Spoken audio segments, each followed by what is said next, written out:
The first thing I want to ask you is, did you kill Nolan? Of course not.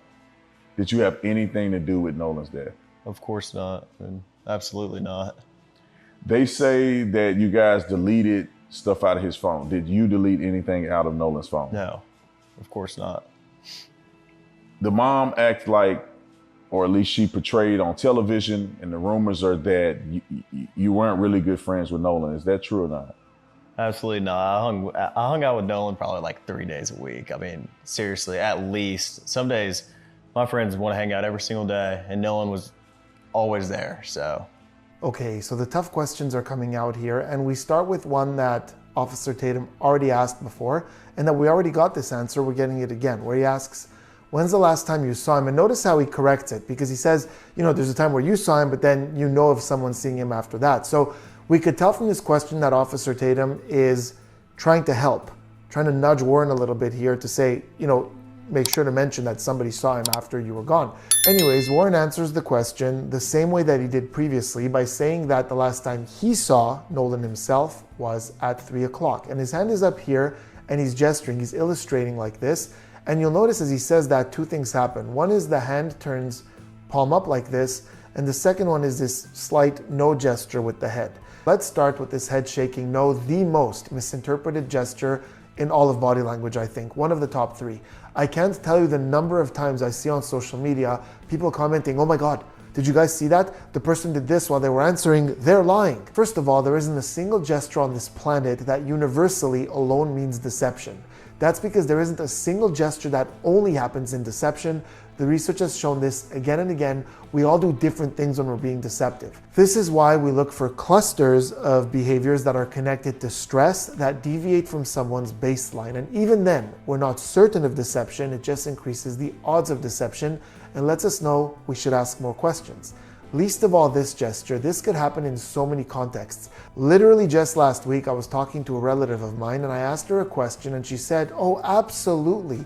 And she very much meant it. This non-verbally meant there's no reason to doubt that. There's no other option here. I see this in the real world all the time. I even see it in my own videos. This side to side with the head usually indicates some kind of conflict, but it doesn't always have to be deception.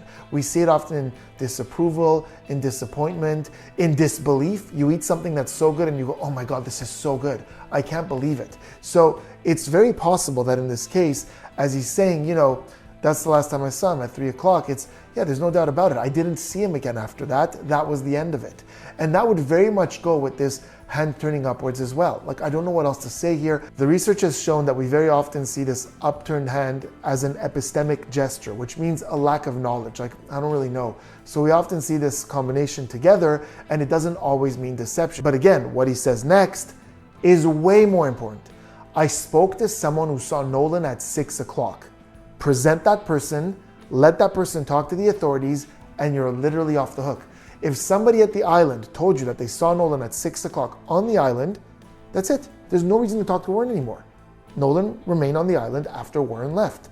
After that, he said, we weren't even the last people to see Nolan. And he emphasizes that with his voice, like this is a serious statement. But then he sort of amends that. He goes, I mean, clearly we were not the last people to see Nolan. So basically what he's saying with that clearly is that he's kind of speculating here. Like he's sure that given all the people who were there, clearly someone must have seen him. We weren't even the last people to see Nolan. Once we left, there was still dozens on dozens of boats around us. And I mean, clearly we were not the last people to see Nolan. I believe one took a polygraph, and from what was told to me that they all passed. Nancy, my clients have not taken a polygraph test. Nobody's guilty and everybody's a suspect. We don't know the truth yet, but we will. We have had multiple witnesses reach out to us, 2 confirmed witnesses that saw Nolan Wells on the island around 6 p.m. on July 4th. Well after the Triton, as you said, left around 4:30. And so those witnesses have went to investigators, they've talked to the police, and they've done what they're supposed to do. These witnesses know Nolan. They've known him for a long time. They were able to make a positive ID. And they told that to investigators. They told them that from the very start. What witnesses? Where? Who, what, where, why, and when? That is a renowned trial lawyer named Tyler Cox, and he is representing the acquaintances of Nolan's that took him to Horn Island on their boat, the Triton. Curious, we've seen, hey, let's pull up that video, control room, of everyone getting on the boat before they went to Horn Island. It's very interesting, evidentiarily. Okay, here we go. This was from the Officer Tatum show, and you're about to see people. There they are down at the right. And there's actual video of people see the boat at about 1 o'clock. Oh, there we go. Excellent shot, guys.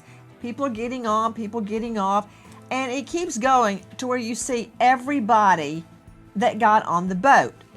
But here's my big question tonight, before I can even get to the alleged witnesses that Tyler Cox is telling us about.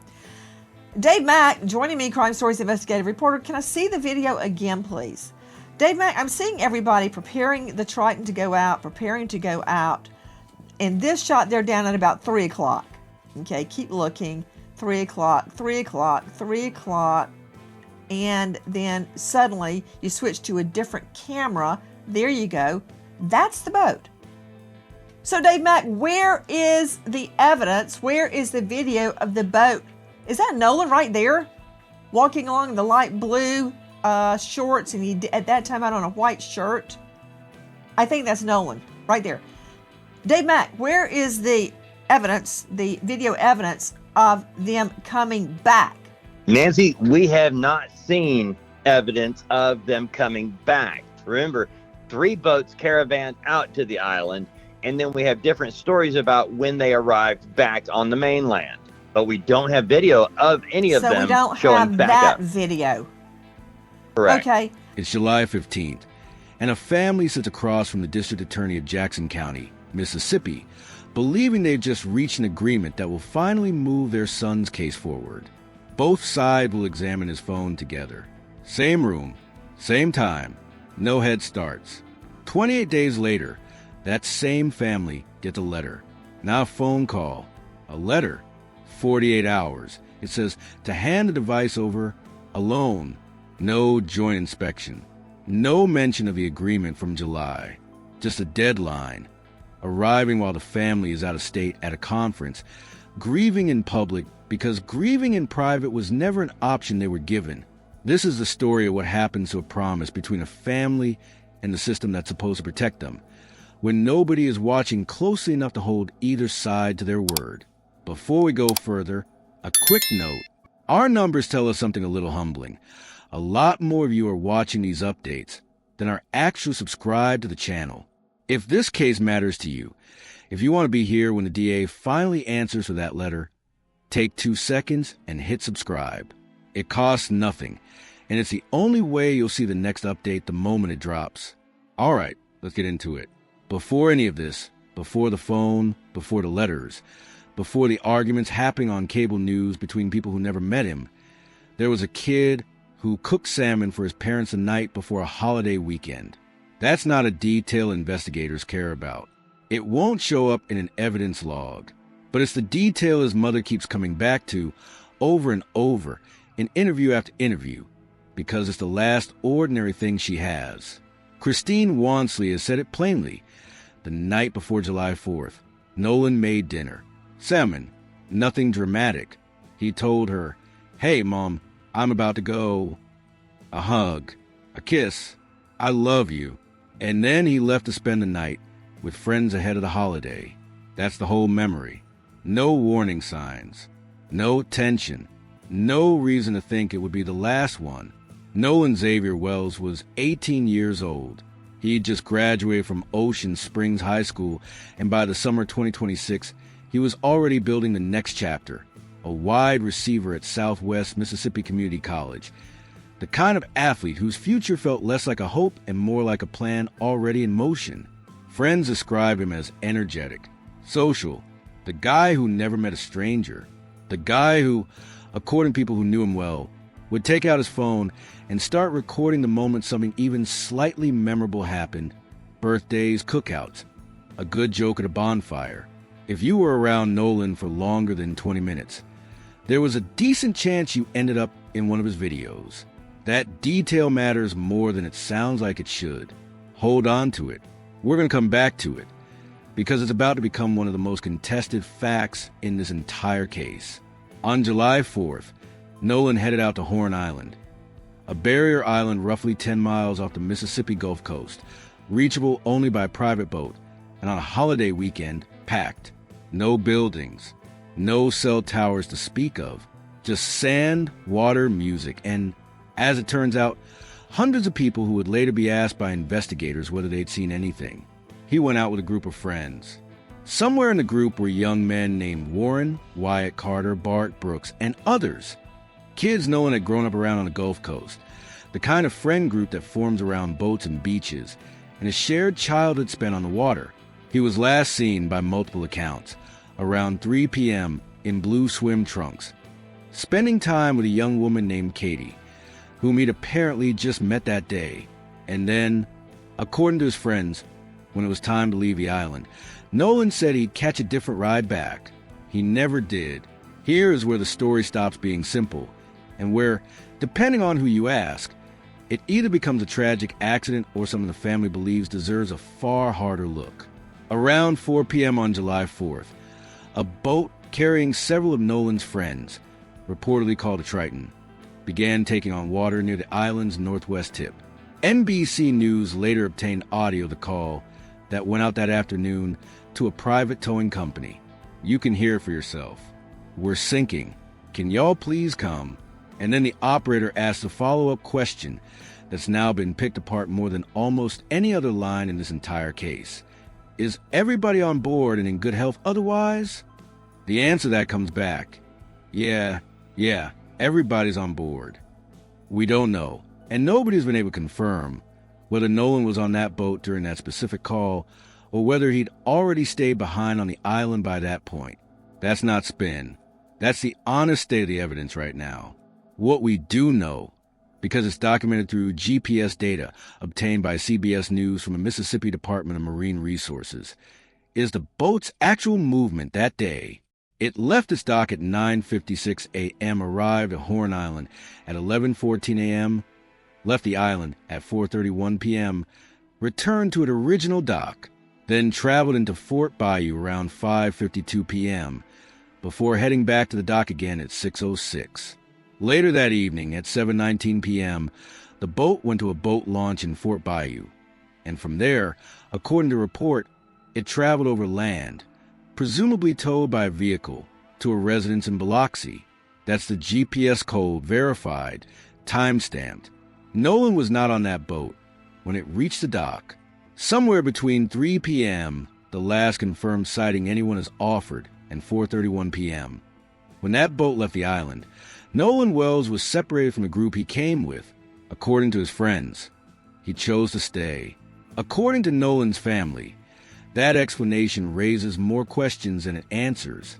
His mother didn't hear from him that night. Around 11 p.m. on July 4th, one of Nolan's friends contacted the Coast Guard. Sometime after that, Christine Wansey reported her son missing to the Jackson County Sheriff's Office. A search began the next day. The Sheriff Department, the Coast Guard, the Department of Marine Resources, the National Park Service, and eventually volunteer groups like the United Cajun Navy, all combing the water and shoreline around Horn Island. On the morning of July 6th, a National Park Service ranger found Nolan's body in the water off the island's northwestern tip. He was identified not through a visual confirmation by his family, but through dental records.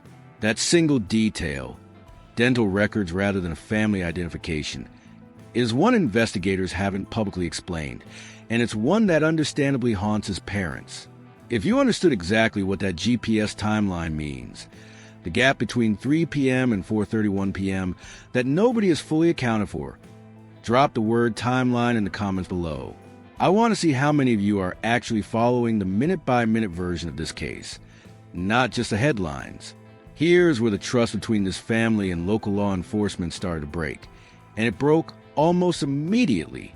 Is there anything that you want to say, you want people to know about this whole experience?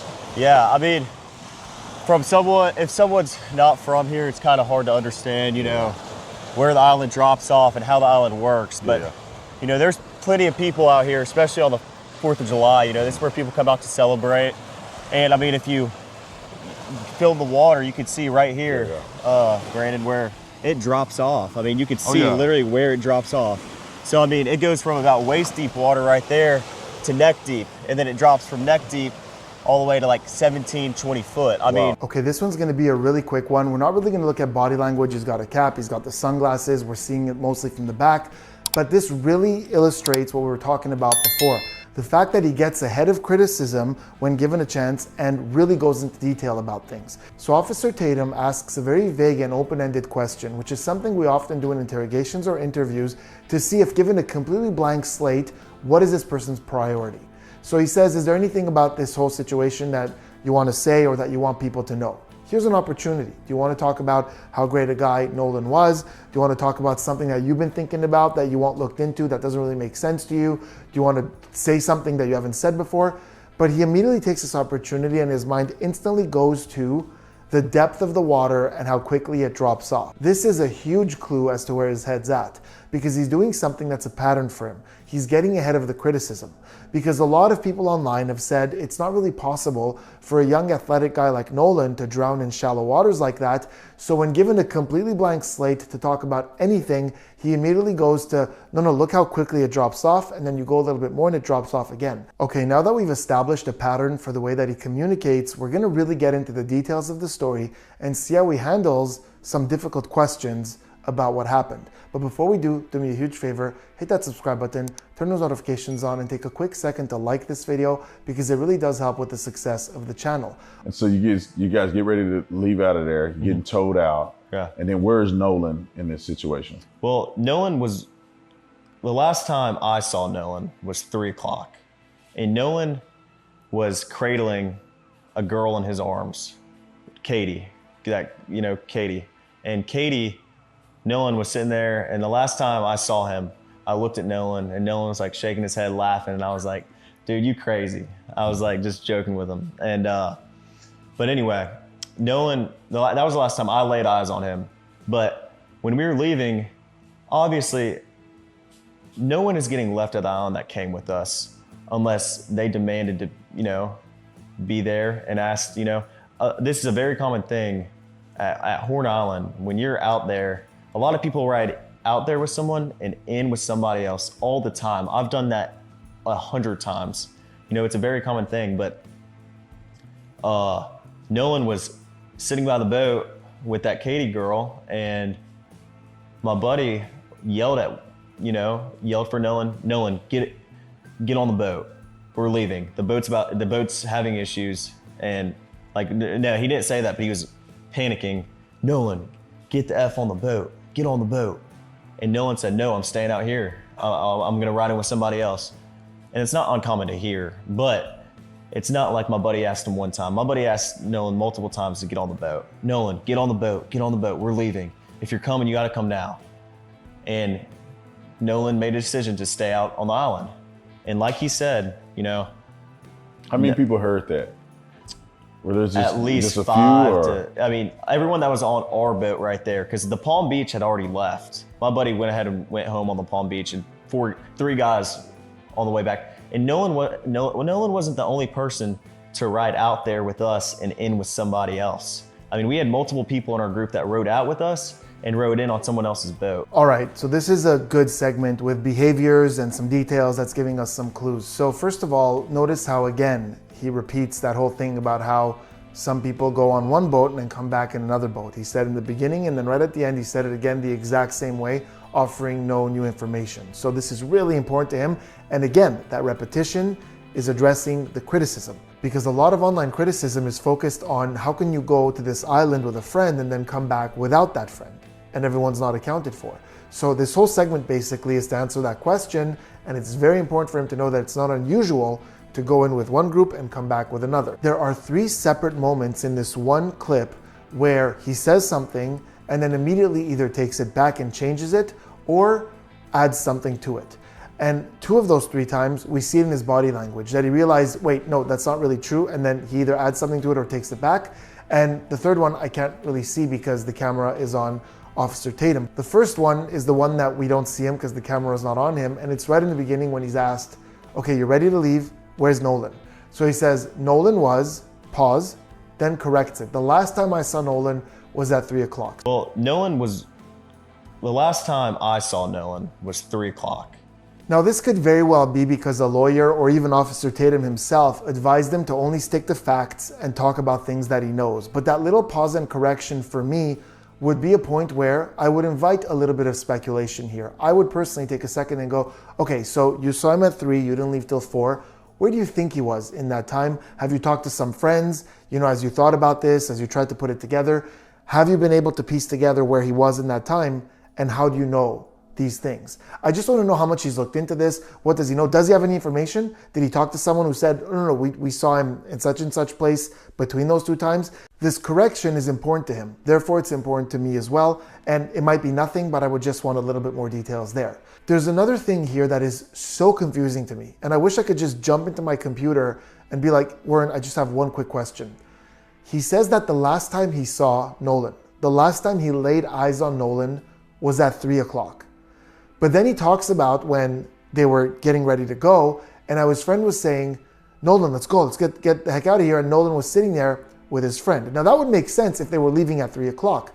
But we know that the call to the towing company was at 4 o'clock and they actually left at 4:30. That's not through their testimony, that's verified. So what's going on here? The only way I can make sense of this is that as of 3 o'clock, they were trying to leave, and it took like an hour, hour and a half. They were having boat problems trying to get out of there. But as of 3 o'clock, they were saying, we got to get out of here. Nolan, get on the boat. But I have a lot of questions about that. For that hour, hour and a half, where was Nolan? Did he stay there with the girl the whole time? Did he go up? Did he come up and try to help? Was there a conversation? What happened then? Because there's some time missing there. The second correction happens when he's talking about his friend telling Nolan to get on the boat. And this was a really interesting moment because he's very actively remembering that conversation because he starts doing the voice. He's like, Nolan, get on the boat. Nolan, get the F on the boat. Like he does the guy's voice, like he's imitating what he witnessed in that moment. So he's stepping into that and he says, get on the boat. The boat is having issues.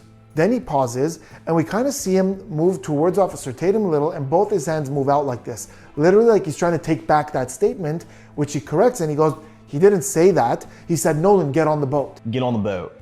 We're leaving. The boat's having issues. And no, he didn't say that, but he was panicking. Nolan, get the F on the boat. Get on the boat. This is an important moment. This isn't somebody who speaks very loud with his nonverbal communication, but here we see him say something and he kind of moves in and, we see the body language come to life as he takes it back and changes what he said. And I want to know why. I don't have answers, but I do have questions. Is it because he kept in his mind, you have to say only the facts and the guy didn't say this, so make sure to correct that? Is it because he doesn't want a conflicting narrative with something he would have said elsewhere or somebody else would have said? So he wants to make sure and say, no, wait, he didn't say that. He only said this. I don't know, but I would have questions as to why this correction happened. And then the last correction is when Nolan says, no, you guys go ahead. I will ride with somebody else. And look what happens. There's a pause and his eyes widen like this for a quick second. And this is very, very commonly seen with moments of realization. When we realize something or something surprises us, the eyes open up. In fact, universally, in moments of surprise, those eyes open up. Regardless of what part of the world you're from, which culture you grew up in, surprise is one of the universal emotions, which the research has shown looks the same everywhere in the world. And eyes widening like this, very consistent with surprise or realizing something. So he says, ride with somebody else. We see this moment where the eyes open, which is not common for him. And he goes, it's not uncommon to hear. So he adds that. This isn't a correction, but he adds that. I'm gonna ride in with somebody else. And it's not uncommon to hear. Even if he said it before, even if he's gonna say it again, he takes his chance to make sure we understand it's not uncommon for people there to say, no, it's fine. I'll just catch a ride with somebody else. My interpretation on this one is a little bit more certain. And it's the fact that when he said that, he realized that it's a bad look and may have even remembered all the comments he got online of, why would you leave him there? Why would you go without him? I think that's what happened. I think that's what that eye-opening was. And he goes, oh, wait, It's not uncommon. This happens a lot. This segment also contains the most important part of Warren's story. And Officer Tatum knows that, because as Warren is telling this story and he says that there was this interaction, get on the boat, and Nolan's like, no, I'm gonna stay here.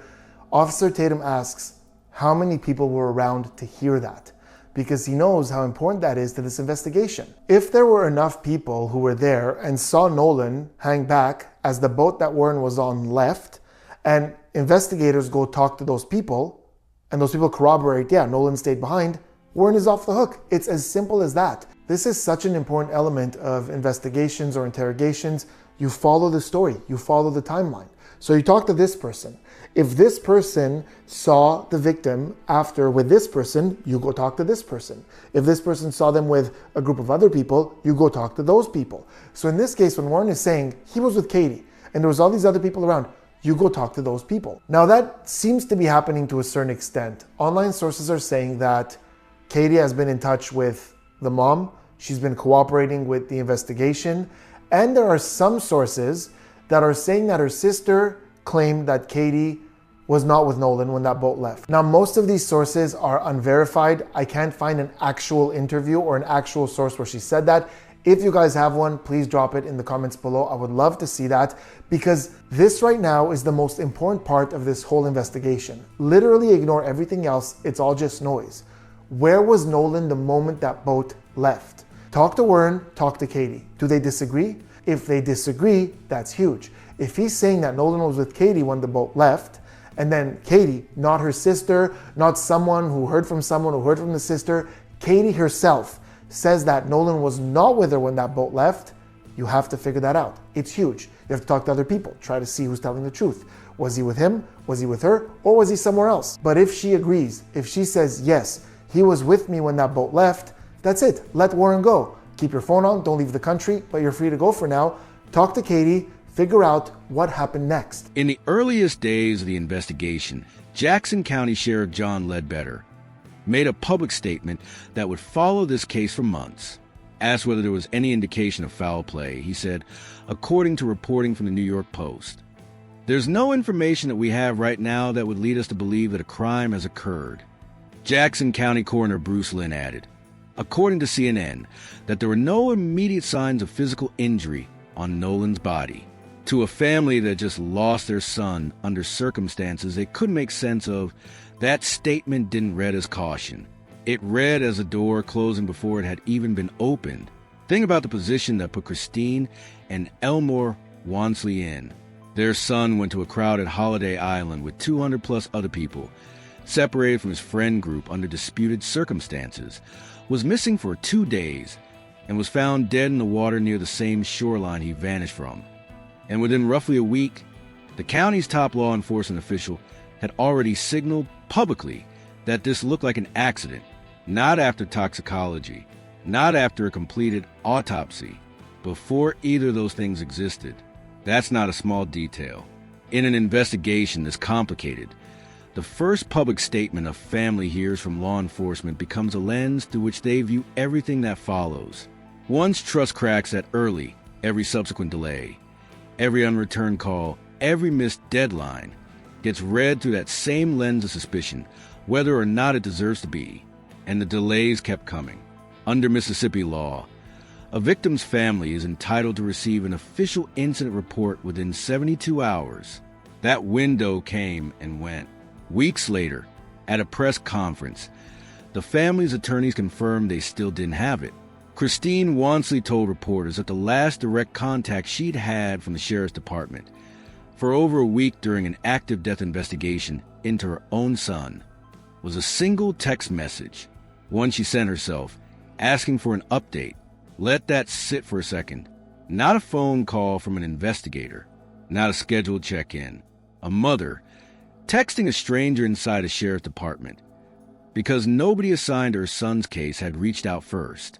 It later came out that this wasn't necessarily intentional neglect. The district attorney's office had quietly taken over communications with the family, routing everything through a victim advocate. But nobody told Christine and Elmore that handoff had happened. So for over a week, they sat in silence, assuming they'd simply been forgotten, while the actual explanation was a bureaucratic transition nobody explained to the two people affected most. That's the pattern that defines this entire case so far. Not necessarily malice, but a consistent, documented failure to communicate, in a case where every hour of silence gets filled by speculation. This is exactly the kind of institutional gap where we keep tracking on this channel, case after case, because it matters just as much as the crime itself. If you want to see where the accountability actually lands here, go ahead and subscribe now. We're not slowing down on this one. Faced with a sheriff's office they no longer trusted to look closely enough, the Wansley family did something families in their position increasingly do. They built a parallel track. They retained civil rights attorney Ben Crump. They brought in Reverend Al Sharpton to stand beside them publicly. They arranged for an independent autopsy performed by a pathologist in Washington, D.C., with no ties to Mississippi, funded in part by former NFL quarterback Colin Kaepernick. Filmmaker Tyler Perry covered the costs of Nolan's funeral. None of this is small. It signals just how far this case had already traveled beyond a single county's jurisdiction, and how little confidence the family had that the local system alone would get them a straight answer. Attorney Eric Hertz, working alongside Crump, assembled a team that included former law enforcement officials and former federal agents to run that independent investigation. According to Hertz, by mid-July, his team was fielding between 50 and 100 calls a day, people who'd been on Horn Island, or who knew someone who had, offering tips. Crucially, Hertz said some of those callers were choosing to speak to his team specifically, rather than a local law enforcement. His stated goal wasn't to build a separate competing case file. It was to get those witnesses connected to the official investigators, so information that might otherwise disappear into people's reluctance to walk into a sheriff's office didn't vanish entirely. That's an important distinction, and it's worth sitting with, because it says something about the climate this investigation is unfolding in.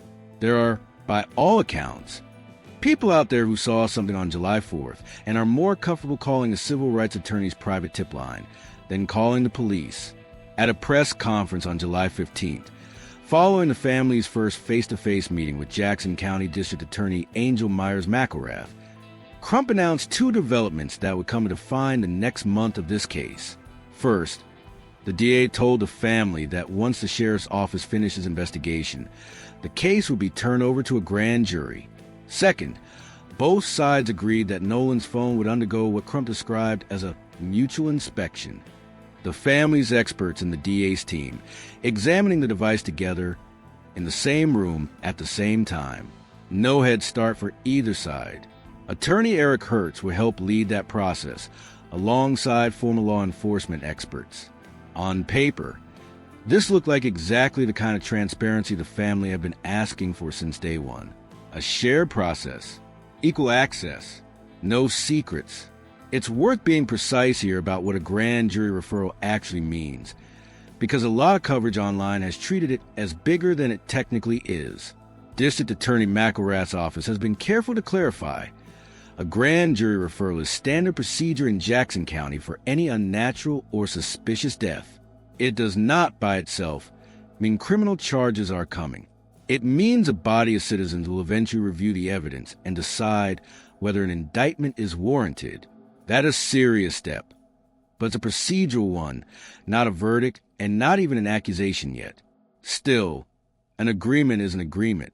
And for about 4 weeks, that's exactly what this looked like, a case slowly, painfully, moving toward answers through a process both sides had signed on to.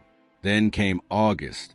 If you caught the distinction between grand jury referral and criminal charges, because a lot of headlines out there are blurring that line on purpose, comment the word procedure below. That one word tells me you're paying closer attention to this case than 90% of the internet right now. To understand why this case turned so heavily on a single cell phone, you have to understand what's actually on it and why the family believes it matters as much as it does. When Nolan didn't come home, his family used the Life360 tracking app to locate his phone. They found it at the home of one of his friends, not with Nolan, and not immediately turned over to them. When Christine Wansley and her sister eventually got access to the device and opened Snapchat, something struck them as wrong. There was nothing there. No saved pictures, no snaps from July 4th, and they opened it, by their account, before the standard 24-hour expiration window that would normally clear that content on its own. Remember what we said earlier about who Nolan was? The guy who constantly recorded things, constantly took pictures, constantly documented the small, ordinary moments of a day out with friends. Christina said that behavior was so consistent, so completely par of her son was, that finding an empty account for that specific day felt instantly, deeply wrong to her. To be clear about where this stands factually, that account, that the content was unusually and suspiciously absent, has not been independently verified by forensic analysis at the time of this recording. It's the family's allegation, based on what they observed when they opened the phone. It may turn out to have an innocent explanation. Snapchat's own systems clear certain content automatically, but it's also the single detail that transformed this phone, in the family's eyes, from a personal device into what Crump has called one of the most significant pieces of evidence in the entire case. And that's exactly why the July 15th agreement mattered so much. A joint simultaneous inspection, both sides watching the same screen at the same time, is specifically designed to prevent exactly the kind of dispute that's now happening. When two parties examine digital evidence separately, and then try to reconcile their findings afterward, arguments over chain of custody and altered data become almost inevitable. Doing it together in real time was supposed to close that gap before it could even open. Attorney Eric Hertz explained it plainly at the July 15 press conference. Attorney Eric Hertz is helping lead the investigation team with former law enforcement experts who are going to help us with the cell phone download. So everybody will be able to see at the same time what the cell phone has. That was the plan. Here's what actually happened. We're about to walk through the exact letter that broke that agreement, word for word, date by date. If you want to catch every update on this the moment it develops, this is the point to hit subscribe. We are not putting this case down. Let's circle back to the alleged witnesses that... He's a great trial lawyer, by the way. Wins a lot of cases. This Tyler Cox, he's representing the acquaintances that went to Horn Island with Nolan. I've got to get to the phone torpedo, but he's not the only one that says they have witnesses. Listen. These two witnesses, two very reliable, very credible, and very upstanding members of the community, they saw Nolan, and they've known Nolan for years. There's no chance that they made a mistake. And by the way, this can be corroborated through other evidence, other eyewitness accounts. And that's the end of it right there. That's from the Officer Tatum Show. Susan Hendricks joining me, veteran, investigative journalist, author of Down the Hill, My Descent into the Double Murder in Delphi. What witnesses? I understand that there's video and witnesses. One places him there at 5, one places him there at 6. Significance, the Triton, and we can show this by GPS. They are right about this, left Horn Island around 4:30. So if he is spotted, and you can confirm to me that he is spotted there at 5 or 6, if that video has a timestamp on it, and I can corroborate that, or I can corroborate the witnesses weren't drunk. Hey, let's see that video control room again of Nolan bent over, and all you can see is his blue trunk right there. Now, that's not a very good eyewitness right there, okay? Do I think that's him? Yeah, I do. I do think that's Nolan. But I would tear that up in court. Tear it to shreds. There's all sorts of... You know what? Hold on, Susan Hendricks. Greg Morse joining me, veteran trial lawyer, founder of Morse Legal. He's in the Southern District of Florida, former West Palm Beach public defender, and author of The Untested.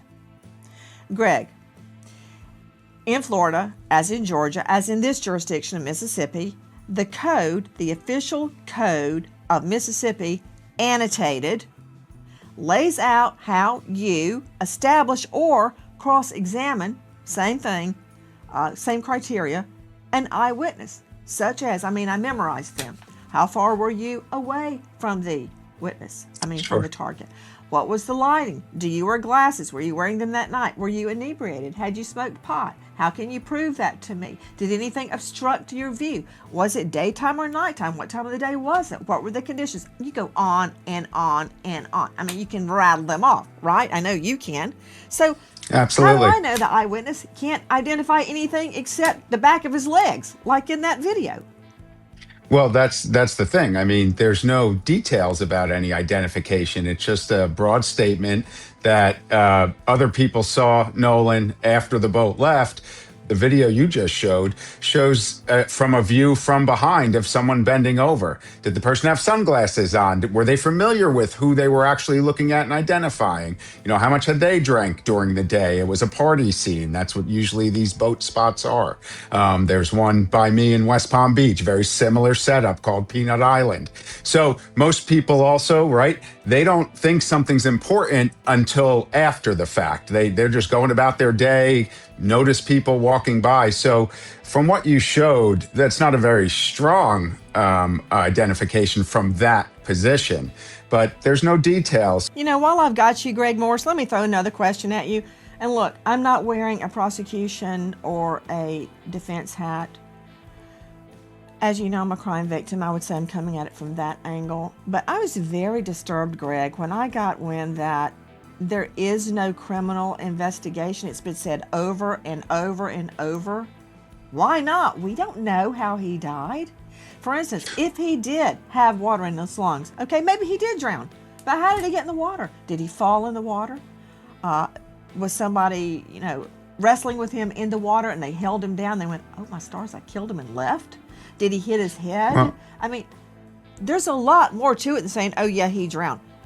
How can someone state there is no criminal investigation? I understand a grand jury is about to be convened. That doesn't mean there's a crime, but doesn't that suggest to you a grand jury inside the Superior Courthouse, inside the district attorney's office, would suggest there is a criminal investigation? Well, it would potentially lead someone to believe that, yeah, a criminal investigation was undergoing. However, when we look at how this has played out over the last 6 weeks, how law enforcement has acted, they haven't seized Nolan Wells' phone at this point. In a criminal investigation, law enforcement's going to use those tools to get this information. So this could just be a drowning. I'm sitting down, and this could just be a drowning. And that's why they're looking at it that way, because nothing's told them it's yet. But everything's not a crime. It doesn't have to be investigated as a crime. You're still talking. We've already established that. Here's the other, you know what? I'm going to let you think about what you just said. How long was it before you realized, or you guys realized that, well, where's Nolan at? I mean, I went back downstairs and all my friends were just hanging out, and my buddy Wyatt had addressed, talking about Nolan, and I was like, well, where is Nolan? Have y'all heard from him? And he was like, no, we haven't. And I was like, okay, well, it's a little concerning. Like, I mean, I'm not freaking out or anything, but like, I'm trying to find out where Nolan is. So I texted Javon and I was like, hey, and also a couple other buddies that I had at the island. I was like, hey, have y'all seen Nolan? Did he ride in with y'all? And all the buddies were like, no. Well, I texted Javon and I was like, hey, can you send me Miss Christine's number? Because I haven't heard from Nolan. And if she hasn't heard from Nolan, then I'm calling the Coast Guard. I asked her if she had heard from Nolan. She said no. And I said, all right, well, don't freak out. I'm going to call the Coast Guard. And this was at about 11 o'clock. So what's your intent in calling the Coast Guard, right? Because right now, Nolan could be with a chick. He could be with somebody else. Right. He could have gone back with somebody else. What made you concerned enough that you felt like you couldn't weigh it out anymore? You had to call the Coast Guard. Well, I mean, like I said, my friends and I have been on the water our whole life. Stuff happens. People die all the time. I know people that have died out there. And, it's a fun place to be, but it's also a very, very dangerous place to be if you're not handling it right. And Nolan, so I hadn't heard from him. And obviously, I'm thinking I'd way rather be safe than sorry. I mean, I would rather call the Coast Guard 100 times and lose my mind over it, and my buddy be okay, than not, and me not know where he is and him not be okay. And this segment was a big one for me, both behaviorally and in terms of context. There's an inherent contradiction here that I could point out to you, and I think most of you will agree. If I ask you right now, according to Warren, is leaving someone at Horn Island and taking off dangerous or not dangerous? There's no real answer to that question, because elements of what he said suggest yes, and elements of what he said suggest no. For one thing, he casually drops in there that, it's dangerous. I know people who have died there. I'd like a little bit more elaboration on that. Do you personally know people, or you've heard of people who have died there? Because he just casually drops that in there.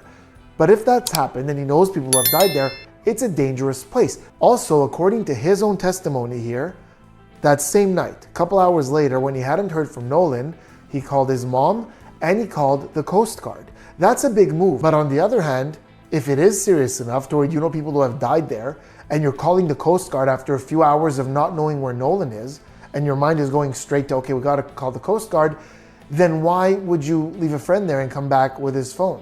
I know he's saying that that was a common thing, but it almost seems like at the very least, there wasn't this massive concern for his well-being. They were like, all right, cool, you could stay here, we're gonna go. And now all of a sudden we're calling the Coast Guard. Now let's dial things back a little bit, because I know how the internet gets. None of what I just said means that I believe that this guy's this psychopathic murderer. That is a massive jump to take based on a couple of little discrepancies and curiosity. It's normal to talk about these things, try to figure it out, apply critical thinking, but nowadays it seems like people take small clues, wedge it into their conclusions, and jump to the worst case scenarios, and I am completely against that. Okay, back to the interview, Officer Tatum notices the exact same thing that I just pointed out, because Warren's been casual about this island. We all go out there, sometimes we come back on different boats, it's not unusual, but all of a sudden you haven't heard back from this guy in a couple of hours. Why would you call the Coast Guard? There's a discrepancy there, and Officer Tatum noticed it, so he asks, why would you be worried at this point enough to call the Coast Guard? His phone isn't on him, you guys have it, so it's reasonable that he's out there hanging out, there's a girl that he's interested in, there's some other people. Why would you panic? If it's normal for people to go out there and come back with someone else, why would you call the Coast Guard? Something doesn't add up. And in response to this question, we see a small behavioral cluster of stress from Warren. It's not huge, it's not the biggest one we've ever seen on the channel by far, but it's enough, especially for a guy who is usually pretty calm, pretty stoic, and unemotional. So the first thing we see is a lip lick. He licks his lips as he's about to answer that question. This is not part of his baseline. Now, a lip lick is sometimes just a lip lick. It happens to everyone, even if it's not part of our baseline. This is why we want clusters. We want to see numerous things at the same time, because a lip lick also, the research has shown, is very connected to stress, because when we're stressed, the lips dry out and we lick them. It's also very consistent with grooming. These are gestures that we do to fix our appearance when we're self-conscious. So at the very least, it indicates some kind of self-consciousness. There's also this little bit of a jitter in his left leg. If you look at his left leg, now he does often jitter that leg when he's talking, when he's going through something, often rhythmically with what he's saying. Also when his foot is up and his flip-flop is resting on his other leg, every now and then it bounces like this. But here it looks like this little bit of a nervous energy jitter. His speech also slows down a little bit, which is a good sign that he's really thinking about how to properly answer this. But we also see something that has a lot of different words in behavioral analysis. Some people put it together with non-answer statements. Some people put it together with hesitation. I call it fluff. This is all these little unnecessary words before we get to an answer. So he says, well, like I said, and he thinks about it. Me and my friends have been on the water our whole lives. So it takes him a little bit of unimportant stuff to get to an actual answer. This is why. On August 12th, at 12:51 in the afternoon, District Attorney McElrath's office sent a letter to the Wells family's legal team. It did not propose a scheduling window for the joint inspection both sides had agreed to weeks earlier. It set a deadline. The phone needed to be delivered to the DA's office by 9 a.m. on August 14th, less than 48 hours later. Read that timeline again, because the gap between what was promised and what arrived matters enormously.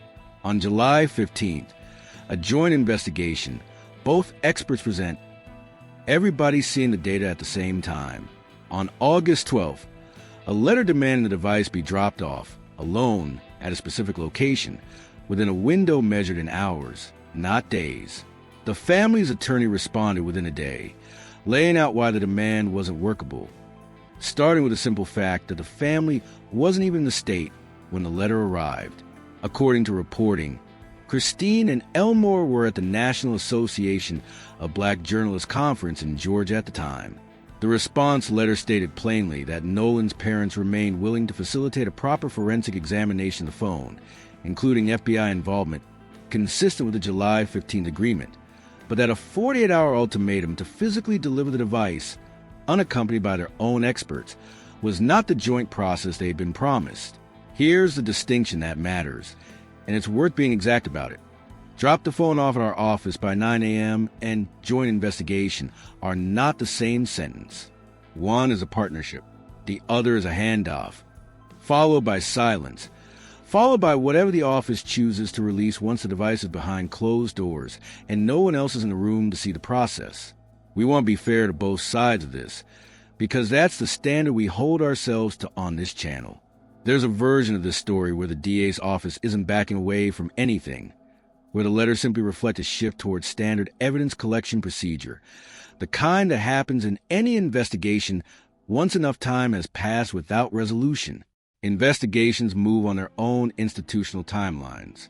A 48-hour production letter is a normal legal instrument in cases across the country. It's possible this was never meant as a reversal at all, just standard procedure catching up with a process that had dragged on for weeks. But it's also true, and this is the part that's hard to get past, that nothing in the public record shows the DA's office acknowledging the July 15th agreement anywhere in that August 12th letter. No reference to the joint inspection. No explanation for why the process changed. Just a new deadline, delivered while the family was hundreds of miles away. That gap between a documented agreement and a documented reversal, with no public explanation connecting the two, is not manufactured controversy. It's sitting in writing in 2 dated letters that anyone can read for themselves. As of this recording, according to the family's team, the phone has still not been handed over under the original joint inspection terms both sides shook hands on in July. This is the piece of the story most coverage online has completely buzzed past, because a fight over paperwork doesn't get clicks the way a wild theory does. If you're the kind of viewer who actually wants the documented version of events instead of the guesswork, comment the word letter below.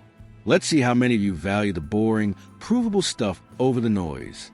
Here's where this case stops being a shouting match between lawyers and starts being something with an actual, provable, technical answer.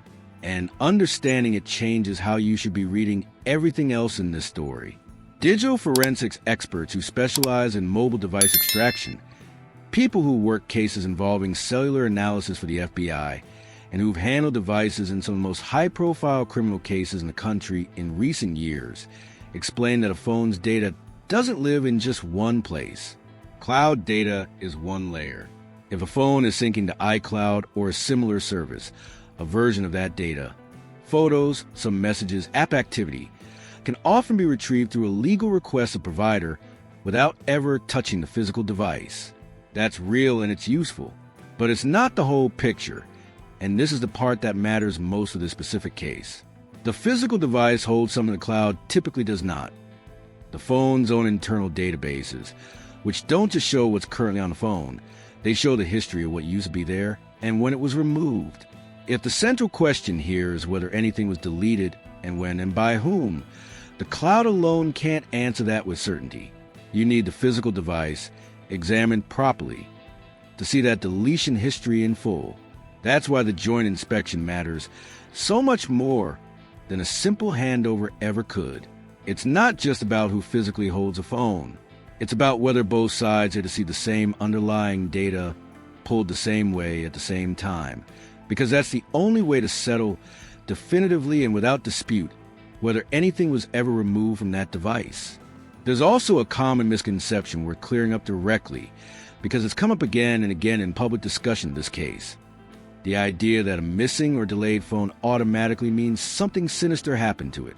That's not necessarily true, and it's worth being honest about that. Phones get left behind on boats constantly for completely ordinary reasons. Dead batteries, a group splitting across multiple vessels, someone simply forgetting whose bag is who's in the chaos of a beach day. According to accounts from Nolan's friends, he wasn't even the only person who left a phone behind on July 4th. Leaving devices on a boat's dashboard, away from salt water and swimming, is apparently common practice among that group. So the honest, careful reading of this specific fact is not a missing phone proves foul play. It's this: a phone being left behind is ordinary. A phone then sitting outside a completed joint forensic examination for over a month, despite a documented agreement to examine it jointly and promptly, is not ordinary. The leaving it behind part is boring. The 5+ weeks afterward is the part that actually deserves scrutiny. Understanding the actual mechanics behind a case like this, not just the headlines, but how the evidence really works, is exactly what separates this channel from the noise out there. If that's the kind of coverage you want more of, subscribing genuinely helps us keep doing it. All right, let's keep moving. No discussion of this case is honest without addressing the two pieces of evidence that spread the fastest online, because both of them at this point have been directly contradicted by the people actually present when they were created. The first is a photograph. It surfaced alongside a viral social media post claiming Nolan had actually returned from Horn Island alive, attended a pool party, gotten into an altercation, and was killed afterward. His body later returned to the water to fake a drowning. The photo appeared to show Nolan in a pool surrounded by a group. Within hours, it had been viewed by hundreds of thousands of people. Ben Crumb reposted the image himself, though his caption specifically noted he did not know whether the underlying claims were fact or rumor.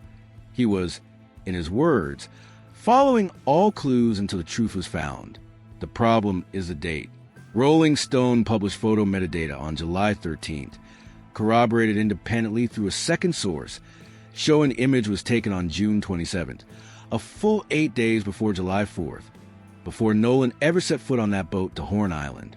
The person who confirmed the date and identified everyone in the photo, including Nolan, was Trayston Shepard, a close friend who was not even at that particular party, but knew who was in the image.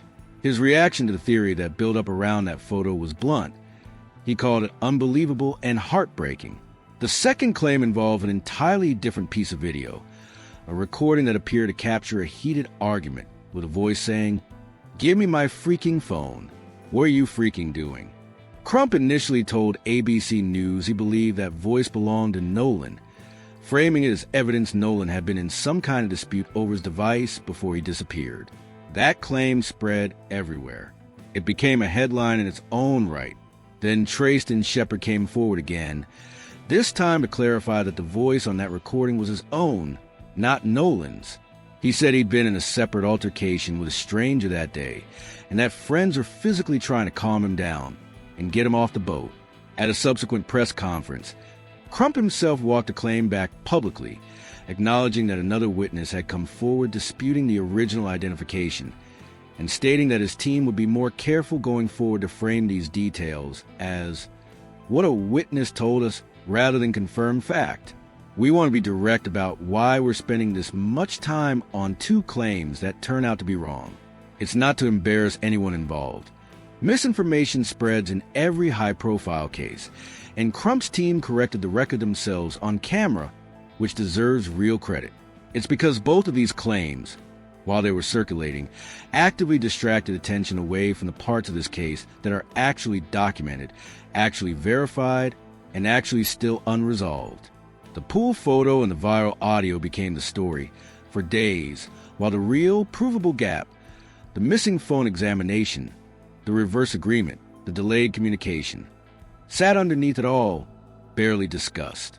That's the entire danger of viral misinformation in a case like this. It's not just that it's wrong. It's that it crowds out the truth that's sitting right there, verified, waiting for people to actually look at it.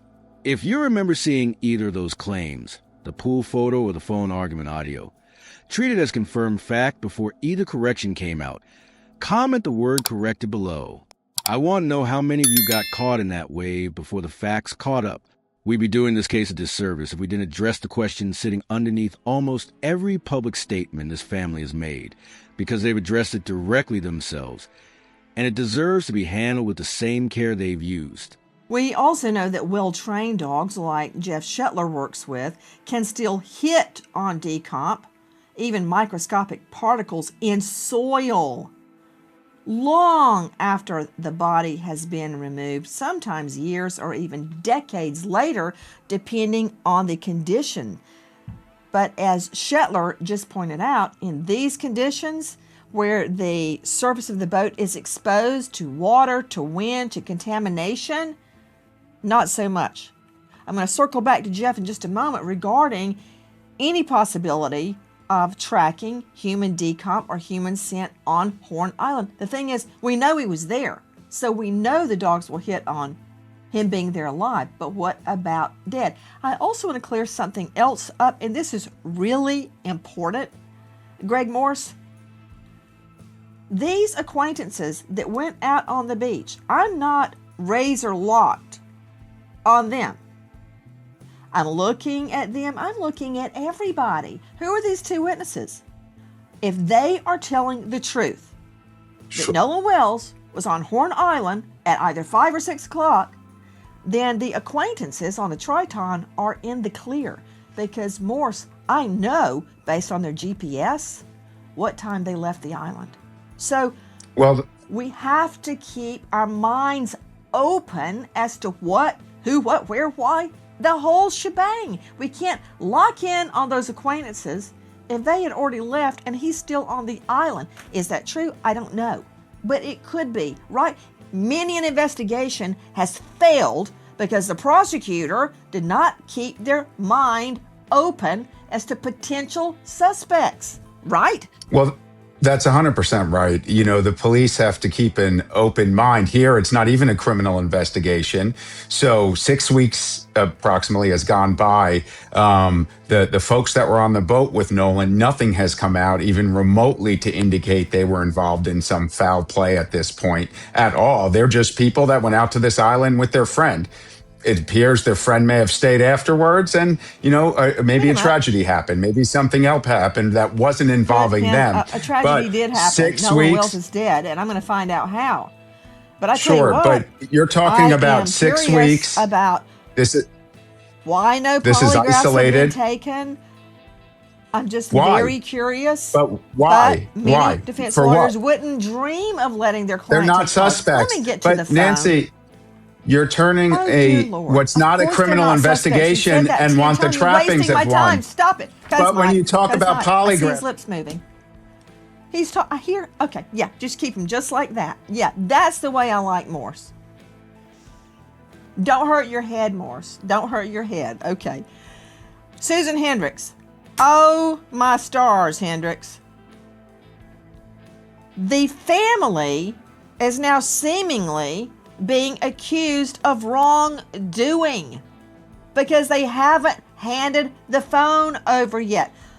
What happened back on, I've got a big note here, phone July 15. Isn't that when the family had a meeting and said, yes, you can have the phone, but they want independent examiners there at the same time, right? Tell me July 15, what happened? July 15th, the attorney for the parents of Nolan met and said, yes, we want to give over the phone, but we want someone in the middle here, someone from the outside, an expert to analyze the phone.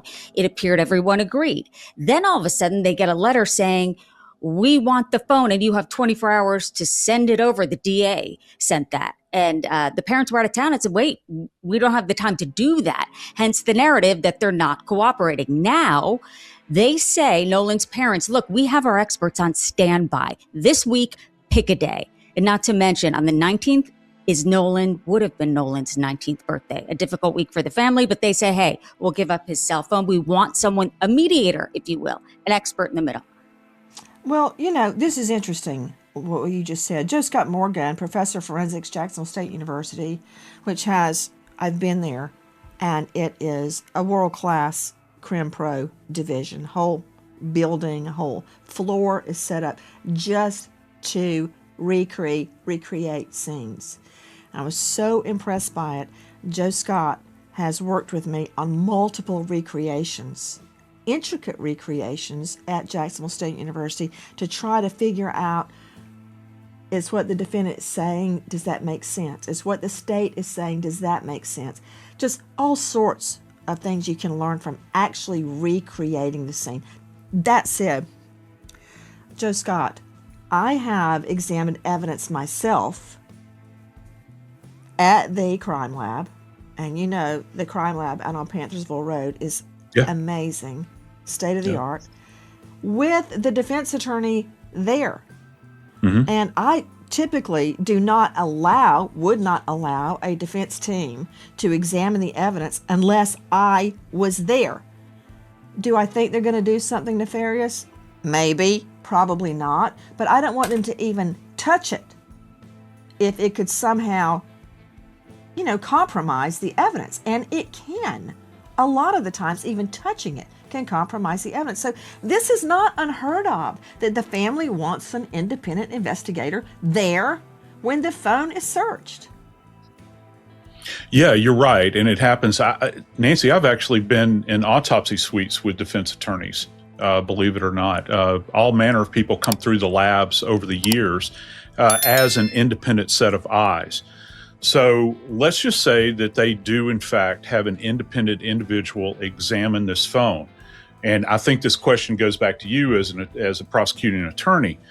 Would any kind of findings that were on that phone, would they be negated as a result of the state not doing? If you wanted to move forward as using this evidence in a criminal prosecution, perhaps, would it invalidate it since the state is not doing it? And what are you going to find? And how many hands are going to be on this phone at that given time? Are you saying that if the defense did their own investigation of the phone and the state did not, would that negate the defense findings? Yeah, because remember, we've got a grand jury that's going to be impaneled, let me tell you, allegedly. HELLYES. Because the first thing, if the shoe was on the other foot, I would do is, isn't it true? I gave you the opportunity to review the phone. Isn't that true? On this date. And you didn't do it. So don't come complaining now. Oh yeah, that would be a matter for cross-exam. At the July 15 press conference, Ben Crump was asked directly about the family perspective on how this case has been handled.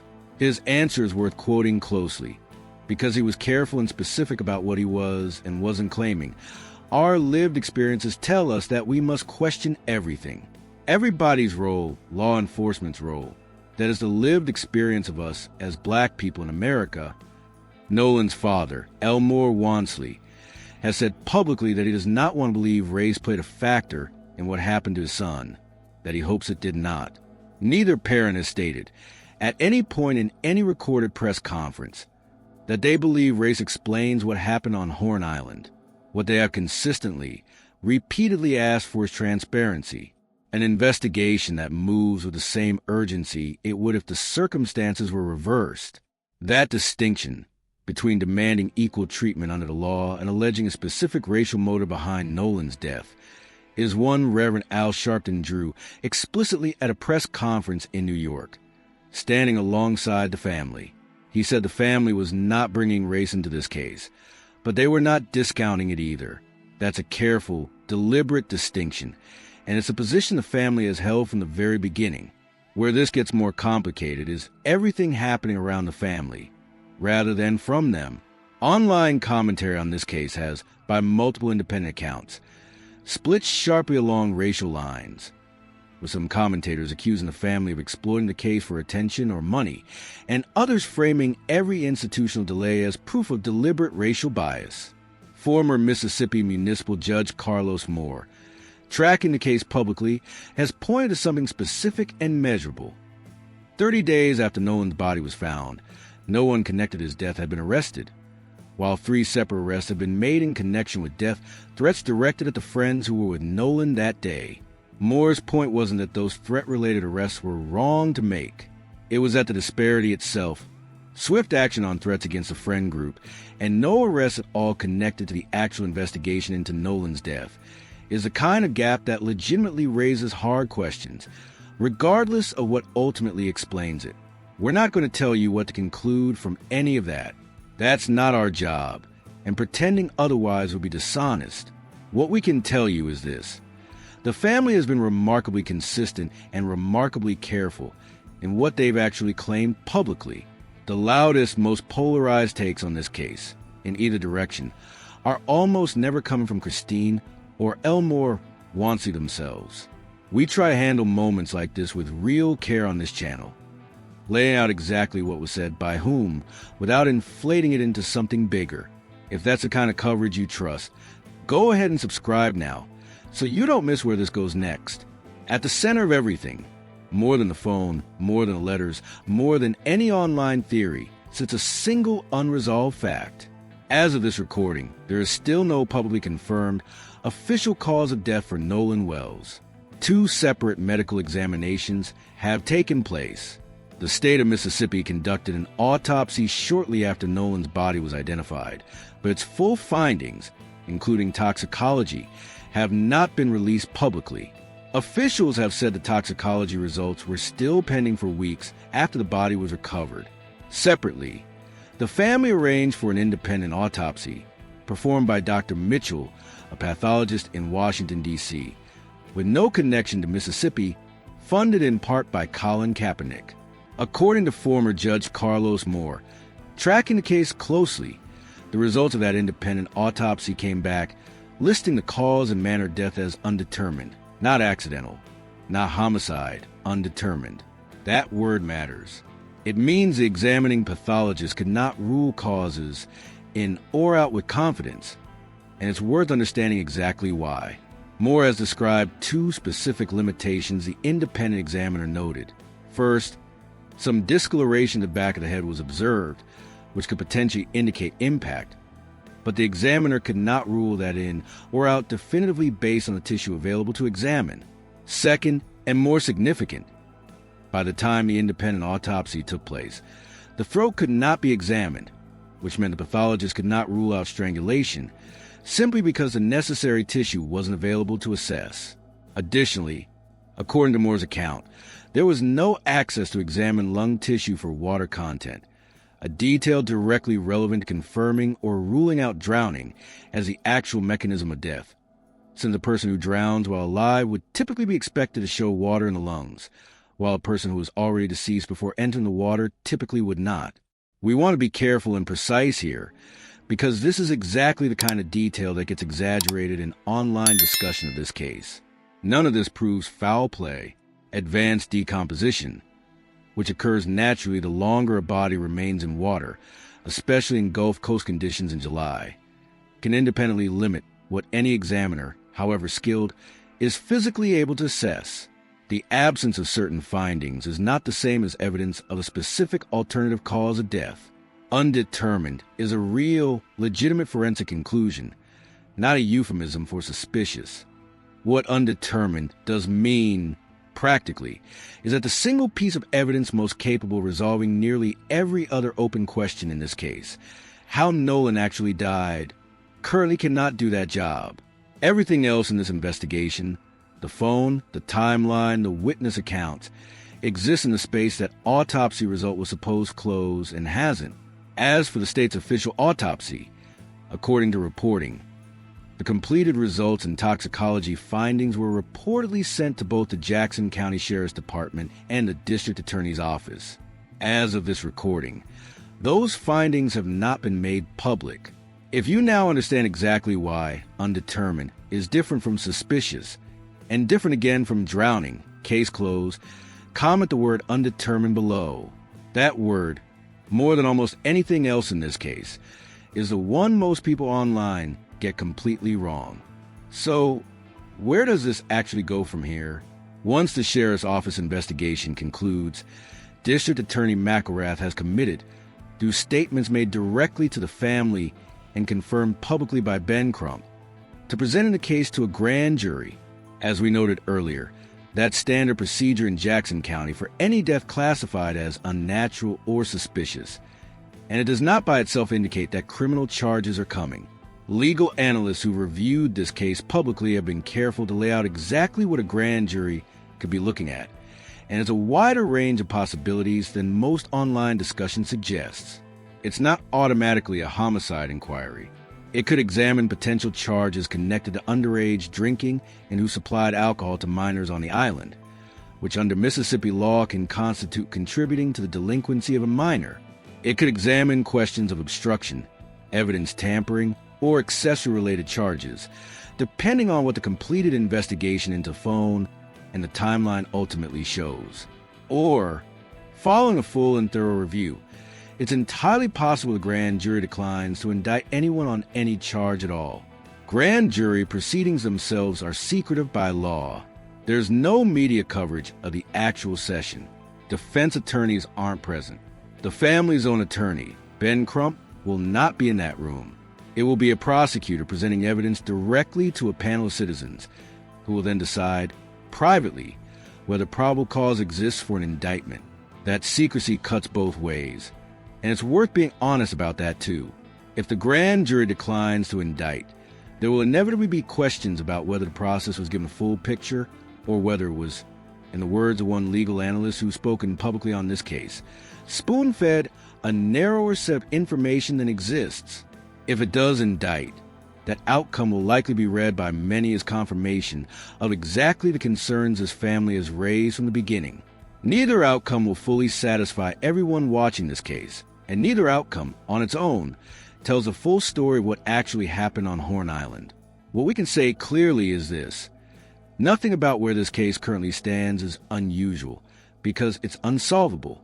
Every open thread here, the phone, the boat, the cause of death, has an actual, known process that resolves it. A completed joint forensic extraction resolves the phone question. A completed toxicology report and a fully examined body resolve the cause of death question. Neither of those requires guesswork, theories, or viral video analysis. Both require someone with the legal authority to finish the process that both sides publicly agreed to back in July. We're going to be here the moment that grand jury actually convenes. Whenever that turns out to be, if you don't want to find out about it secondhand from a headline days later, this is exactly the moment to subscribe. Let's be completely direct about where this leaves us, because a case like this deserves an honest accounting more than it deserves a tidy ending. We don't know Nolan's official, confirmed cause of death. We don't know precisely what happened in the window between 3 p.m., when he was last confirmed seen, and 4:31 p.m., when the boat carrying his friends left the island. We don't know with certainty what is or isn't on his phone, because the joint forensic examination both sides agreed has not, as of this recording, actually taken place. We don't know why the district attorney's office's approach to that examination shifted so sharply between July 15th and August 12th, because no public explanation connects those two dates. What we do know is documented, dated, and verifiable. We know the GPS timeline of the boat that day down to the minute. We know the audio of the distress call to the towing company unedited, exactly as it was released. We know the text of both letters. The July 15th agreement and the August 12th ultimatum exist and can be read by anyone. We know the independent autopsy returned an undetermined finding, and we know specifically why. Missing tissue, advanced decomposition, gaps the examiner could not close given what was available to work with. We know two viral claims that shaped public perception of this case for weeks. The pool photo and the phone argument audio have both been directly contradicted by the people who were actually there. That's the actual state of this case. Not a solved mystery, not a closed conspiracy, a documented, ongoing gap between what a family was promised and what a family has actually received. Sitting alongside a young man's death that still, more than a month later, has no official explanation attached to it. Christine Wansley said something in one of her public statements that's worth ending on, because it cuts through every letter, every theory, every panel discussion far better than any of us could. She talked about grief being multi-layered. 1 second able to talk about her son's stories, the next minute feeling like there's an elephant sitting on her chest. She said she doesn't know when she'll be able to post again, doesn't know when the words will come easily, but she said she knows what Nolan would tell her to do if he could. Keep talking to the people. Keep telling his story. That's what this update has tried to do. Not add another theory to a case that already has too many, but lay out as clearly and as carefully as we can exactly what's actually been confirmed, exactly what's still missing, and exactly why the gap between those two things matters as much as it does. This case is not over. The phone examination both sides agreed still hasn't happened. The state's completed toxicology results still haven't been made public. The grand jury hasn't convened. Every one of those milestones is coming. And when they do, we'll be here with the same standard we try to hold today. Confirmed information first, clearly separated from what's still disputed, and no speculation dressed up as fact. If this update gave you something the noisier coverage out there hasn't, the actual letters, the actual timeline, the actual forensic explanation for why a phone sitting outside examination for 5 weeks matters more than a missing phone on its own ever would. That's exactly the standard this channel is built on. And if you want to be here for the next one, the moment it happens, subscribing is genuinely the only way to guarantee that. We'll leave you with the same thing we always come back to in this case. Not the letters, not the legal arguments. A young man who cooked salmon for his parents the night before a holiday hugged his mother, told her he loved her, and walked out the door. Rest easy, Nolan. This channel isn't going anywhere until his family gets the answers they were promised.